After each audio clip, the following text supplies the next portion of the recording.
Dolgovi delavcem, ki v Elektrokovini vztrajajo kljub zaostankom plač od lanskega oktobra, se kopičijo. Regrese pa to te plača zdaj do 24. julija, pa odpravnino meni bo skoraj 9 jurjev.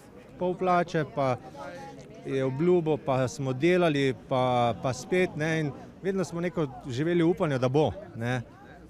Zdaj pa je bilo vedno slabše. Zato si želijo končati večmesečno negotovost s stečajem.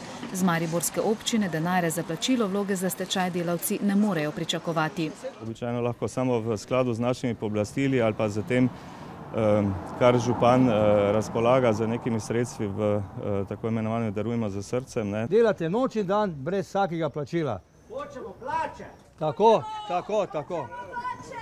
Inšpektor za delo ni stopil pred delavce, sindikalistom pa je povedal, da so konec junija v Elektrokovini ugotovili več kršitev zakona o delovnih razmerjih in direktorju Matevžu Pongračiču naložili globo.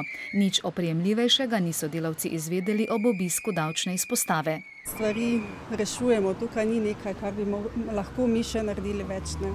Že prvi mesec, ko ni plače, ko ni odvedenih davkov, zakaj se ne zganajo? Vodstvo Elektrokovine, ki ima neuradno za 10 milijonov evrov dolgov do bank in dobaviteljev, je sicer konec junija vložilo vlogo za začetek prisilne poravnave, a je bila le-ta nepopolna.